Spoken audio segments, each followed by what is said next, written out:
sahabat Ina, kembali lagi di video Inspirasi Pena di segmen Rupa-Rupi atau Ruang Inspirasa dan Ruang Inspirasi bersama aku Dayu. Di segmen kali ini kita akan berbincang-bincang dengan juara 3 Lomba Puisi Cinta yang diadakan oleh Inspirasi Pena, yaitu Kak Woro Liana Lestari. Kalau gitu kita langsung aja sambungin ke live Instagram bareng Kak Woro Liana Lestari. Halo, selamat sore. Selamat sore, apa kabar Kak Woro hari ini? Baik, sorry, suaraku kedengeran ya? Kedengeran, jelas. Suaraku Oke. Ya, Ya Kak Woro, sibuk ngapain hari ini Kak Woro? aduh saya karyawan ya. Jadi pagi harus ngantor dulu untuk jam 4 nih baru beres. Jadi abis sudah selesai kantor baru bisa live Instagram sama Inspirasi Pena. Oke, Kak Woro ini wanita karir banget ya. Gitu ya? Iya, dilihat dari postingan Instagramnya itu ini banget, karir woman banget. Ya, jadi kegiatan sebelum pandemi dan setelah pandemi ini berbeda ya Kak Woro ya? Iya, betul. Kalau di sekarang saya lebih banyak kerja di di kemarin-kemarin lebih banyak kerja di rumah, jadi ada waktu lebih banyak buat nulis-nulis. Kalau tapi sekarang udah perlahan udah balik lagi ke kantor, jadi harus cari celah waktu sih untuk Instagram live ini, tapi nggak apa-apa itu sih. Oke, jadi sekarang Kak Woro masih di kantor? Iya, masih kantor. Tapi Oke, keren sekali Kak Woro. ngobrol bareng Sebelum Pena. kita masuki diskusi tentang keputusan ya Kak Woro ya, ini kita Ya. bahas karya puisi yang kemarin sempat menang di Lomba Puisi Cinta Inspirasi Pena nih Kak Woro. Masuk ke peringkat ketiga ya Kak Woro ya. Nah, itu inspirasinya menulis puisi yang berjudul Kebetulan Saja Kita Bertemu, itu inspirasinya dari mana Kak Woro kalau boleh tahu? Itu sebenarnya sebenarnya itu datang inspirasinya sih dari teman saya sih. Jadi ada teman saya itu dia long distance gitu, dia punya pacar itu beda negara tapi orang Indonesia juga gitu. Jadi pacarnya itu satu kantor gitu. Jadi beda negara aja cuma satu kantor. Jadi dilema beda negara tapi satu kantor itu ambil terus saya jadiin background puisi gitu. Akhirnya at the end kan udah nikah ya si cowoknya. Maksudnya nggak jadian gitu. Mereka tuh nggak jadian gitu. Tapi kalau di cerita teman saya itu dia happy ending gitu. Jadi itu cuma masalah kita bikin, kita sebagai penulis gimana merangkumnya supaya si cerita itu menarik, apa dibikin dramatisir atau gimana. Nah, itu saya buat agak menyakitkan gitu. Alhamdulillah menang juara 3. Alhamdulillah. Next kalau ada event puisi lagi, kamu harus ikutan biar jadi juara 1 lagi. Siap. Ya, soalnya dilihat dari puisi Kak Woro ini menarik sekali. Jadi seperti apa ya? Kita ngelihatnya jadi kayak cerpen gitu Kak. Karena kan ada latar belakangnya gitu kan. Dari Jerman balik ke Indonesia, dari Indonesia ke Bangkok, terus balik lagi ke Jerman gitu. Aku yang baca aja jadi merasa kayak bagus gitu. Karena latar belakangnya itu benar kayak menggambarkan si cerita itu gitu. Ya, memang kalau kita ya, kalau saya perhatiin memang orang Indonesia itu mereka suka cerita-cerita romantis itu kalau latar belakangnya di luar negeri. Kalau yang saya lihat ya, misalnya kayak akhir-akhirnya kan kalau di novel-novel yang di toko buku itu kan biasanya latar belakangnya di Korea, di Jepang, jadi saya berpikir mungkin saya harus seperti itu. Jadi gini, kadang-kadang kita kalau penulis tuh nggak bisa yang kita harus nulis, saya sukanya nulisnya ini, terus saya aja nggak mengikuti tren yang di market itu lagi nge-booming itu cerita tentang apa sih gitu. Nah, saya lihat memang anak-anak remaja zaman sekarang itu mereka suka kalau sama cita-cita yang berbau romantis, tapi yang apalagi dengan demam K-pop dan maksudnya yang di luar negeri gitu. Jadi saya pikir oke lah, saya ambil kebetulan ada inspirasi dari teman saya itu, kemudian saya bikin aja puisinya seperti itu. Oke, nah Kak Woro, membahas soal penulis nih Kak Woro. Kak Woro sendiri kan pekerja kantoran gitu ya. Mungkin yang mempunyai waktu senggang. Nah itu gimana cara Kak Woro membagi waktu menulis antara menulis dan bekerja? Kalau saya pribadi itu kalau saya bekerja itu selesaikan di kantor. Jadi sebisa mungkin tuh selesai di kantor. Kemudian setiap hari itu saya selalu konsisten itu spend waktu itu 2 jam itu setiap hari. Itu nggak harus nulis ya. Kadang-kadang orang tuh salah kata dipikir jadi penulis itu gampang ya, tinggal nulis aja. Enggak juga. Orang jadi penulis itu harus banyak baca buku gitu. Dia saya yakin tidak ada satupun nulis yang tidak suka baca buku. Jadi setiap 2 jam itu kadang-kadang saya lagi nulis nih, misalkan saya stuck, nggak ada ide gitu ya, writer block. Akhirnya saya baca novel gitu. Jadi saya spend waktu setiap hari, menghabiskan waktu setiap hari 2 jam itu untuk memperkaya, karena kan penulis juga butuh khasanah kata ya. Maksudnya penulis itu juga butuh kosakata, banyak diksi, banyak itu tuh harus. Iya, jadi penulis itu nggak cuma aku ada ide ya, tapi aku mau nulis, nggak bisa. Kadang-kadang kebanyakan anak-anak penulis muda, mereka itu ide banyak, tapi mereka tidak bisa mengutarakan dalam bentuk tulisan. Itu saya pikir salah satunya karena kurang baca menurut saya. Makanya setiap 2 jam itu saya selalu konsisten baca. Hari kerja itu biasanya Senin sampai Jumat itu saya banyak baca. Sabtu Minggu tuh full saya nulis. Nulis itu bisa sampai 5 jam. Sabtu Minggu itu saya nulis. Oke, nah mohon maaf Kak Woro, saya potong.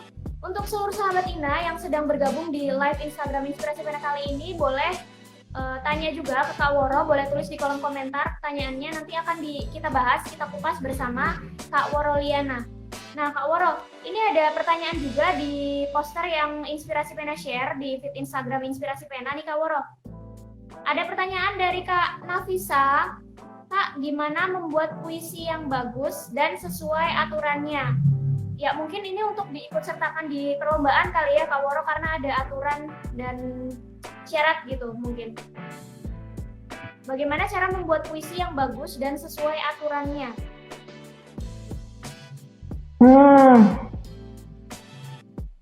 Kalau saya sih sebenarnya nggak ada aturan baku ya.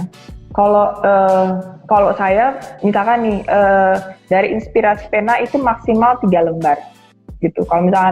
Kalau saya pribadi, saya kalau ketika nulis saya nulis aja dulu gitu. Maksudnya ketika sudah nulis dan tentu temanya harus sesuai dengan yang dimau sama sama si itunya ya, sama si penyelenggaranya ya. Misalkan temanya sahabat gitu. Ya kita nulis aja sahabat, nggak usah mikirin maksudnya berapa lembar, terus hari ini nulis aja dulu. Dan saya memang kalau nulis sebanyak mungkin. Nanti lebih gampang. Terus setelah udah menulis udah banyak nih, kalau saya kasih jeda dulu 1-2 hari gitu. Jadi biasanya penulis agak sombong dengan diri sendiri ya, misalnya ini, wah ini udah keren banget ya. Kalau saya, wah ini udah keren banget. Tapi saya kasih jeda dulu 2 hari. 2 hari kemudian saya baca puisi saya lagi. Itu bisa jadi jelek juga ya. Maksudnya nggak banget deh, jadi ganti lagi. Jadi kalau saya pribadi ketika saya nulis nih, misalnya buat kompetisi nih, saya nulis aja panjang, tapi saya kasih jeda waktu 2 hari, terus saya baca lagi. Feeling saya yang kemarin saya bangga setengah mati itu masih ada apa enggak gitu. Biasanya kalau saya masih ada, misalnya saya masih bangga nih, ini masih udah bagus. Baru saya rapiin dari 3, misalnya dari 5 lembar, saya kompres sesuai dengan kriteria si penyelenggara itu. Nah, habis itu biasanya udah saya kompres, saya kasih jeda waktu lagi sehari. Terus saya baca lagi, masih oke nggak? Kalau feeling yang hati saya bilang ini masih gregetnya dapat, baru saya kirim. Terus ini ada pertanyaan lagi Kak Moro dari Yanto 050566. Kak, bagaimana memilih kata untuk puisi? Nah, ini sebenarnya gini ya, kebanyakan orang, kalau menurut saya ya, selama saya jadi penulis, itu orang terlalu mikir, saya pingin nulis puisi pakai kata-kata yang susah gitu ya. Kalau saya pribadi, kalau kita terlalu repot mikirin kata-kata sulit, tapi chemistry-nya nggak dapet, itu juga percuma gitu loh. Kalau buat saya pribadi sebagai penulis, saya selalu nulis yang ketika orang yang bukan sastra, yang orang biasa aja yang nggak ngerti terlalu kompleks, begitu baca karya saya itu dapet jeleknya tuh dapet gitu. Kalau buat saya sih itu. Jadi sebenarnya it's okay, maksudnya nggak apa-apa sih kita memperkaya khasanah kata ya, misalnya menyelipkan diksi-diksi gitu. Cuma kalau untuk penulis adik-adik yang masih baru, masih muda, saya rasa yang penting nulis sesuatu yang jelek gitu loh. Itu udah susah. Yang dapet itu feeling itu udah susah. Ini ada pertanyaan lagi dari 20_PYTR. Kak, minimal buat puisi emang berapa lembar? Berapa Kak Moro minimal pembuatan puisi itu? Mungkin bukan lembar kali ya, tapi saya kadang-kadang cuma setengah lembar, tapi dalam. Ada juga tergantung sih, kalau saya kan memang kebetulan bukan penulis yang terbebani oleh lembaran sih.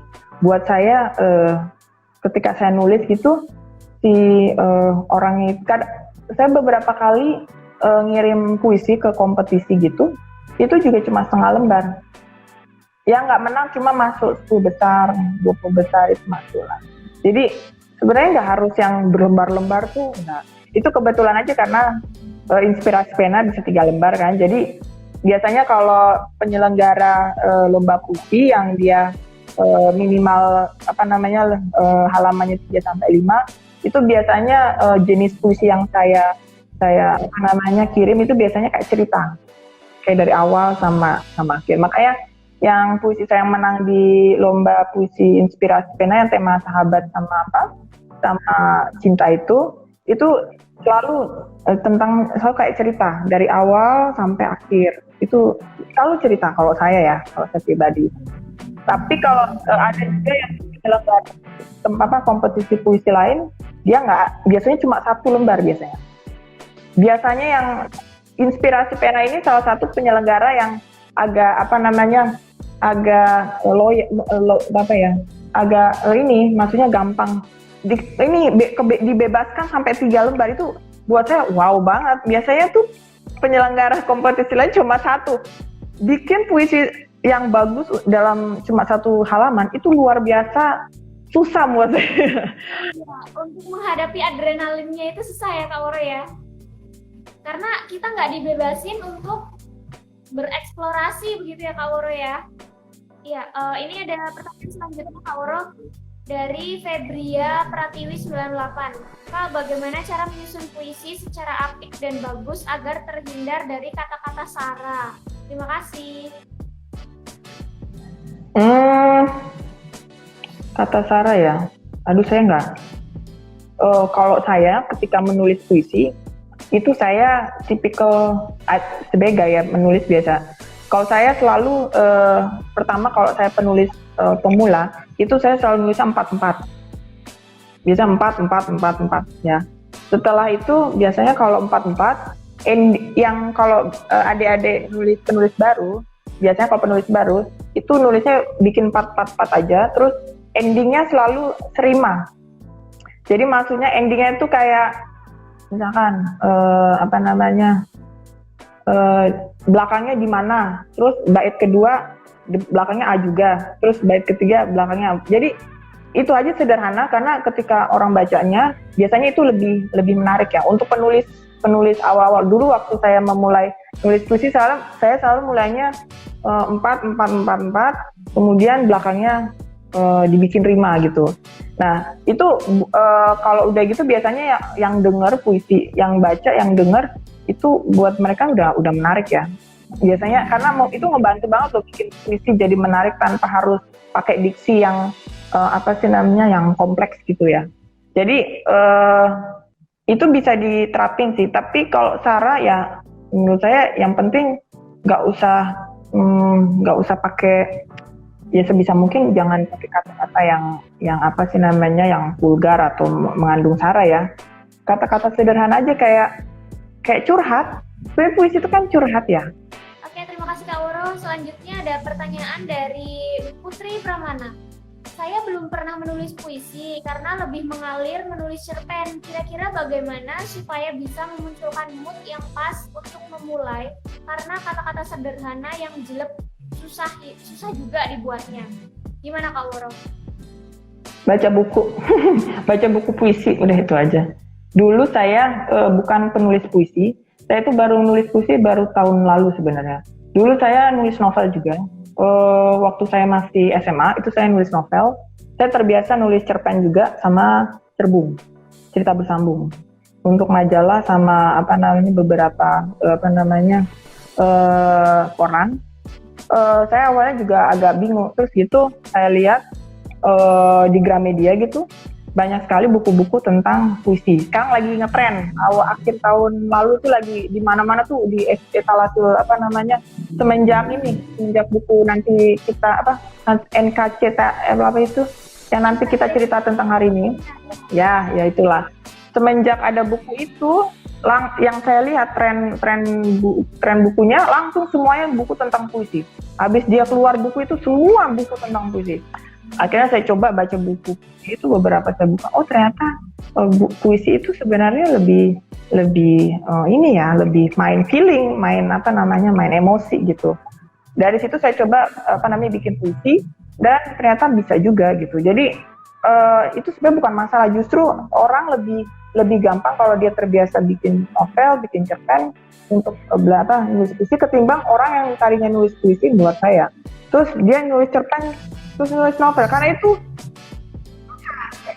kalau terbiasa nulis cerpen tuh menurut saya nggak, itu gampang lah, asal sering baca buku puisi aja, ntar otomatis udah ngalir sendiri sih.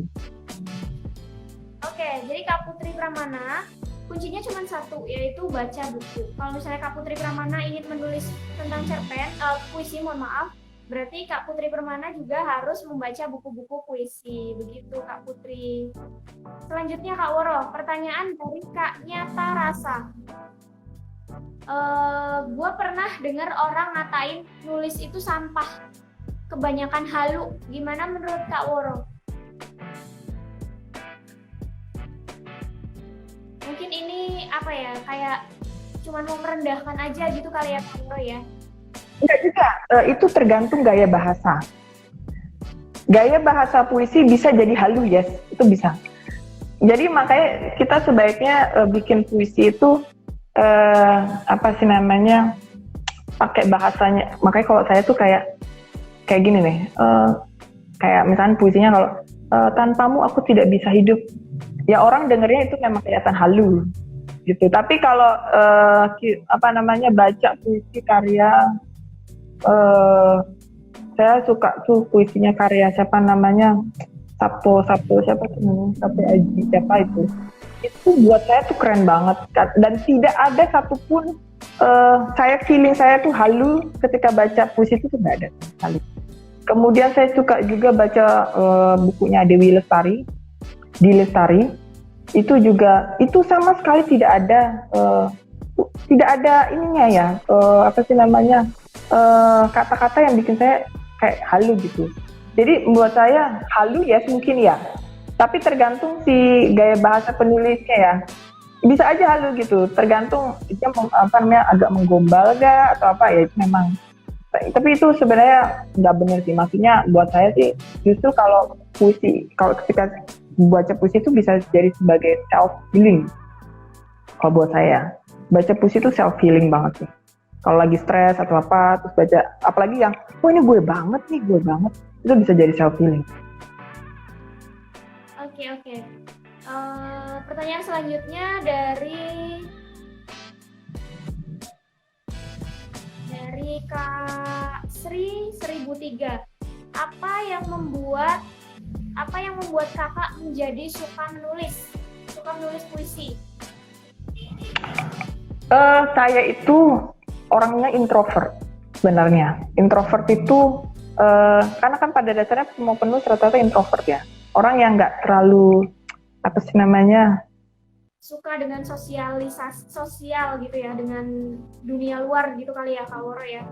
Dulu itu saya memang bukan tipikal orang yang sangat suka frontal gitu bicara ya. Kadang-kadang ada beberapa perasaan atau saya mengalami sesuatu itu yang saya tidak bisa ungkapkan, saya tidak bisa bicarakan di luar, akhirnya saya nulis gitu. Jadi itu background awalnya sih, dan itu memang dan memang menulis itu kan salah satu media ketika kita merasa stres, merasa banyak beban atau apa, itu bisa jadi media self healing sebenarnya. Jadi itu sih awal mula kenapa saya menulis. Sebenarnya bukan, makanya kan saya lihat ada di komen itu sebenarnya nggak juga di komen sih, ada juga yang nanya itu bisa dapat uang dong banyak jadi penulis. Sebenarnya bukan itu intinya. Menulis itu buat saya lebih ke arah self healing. Dapat hadiah itu bonus. Jadi sebenarnya yang saya kejar sih karena pertama untuk itu self healing saya, yang kedua jadinya hobi. Oke, terima kasih Kak Woro.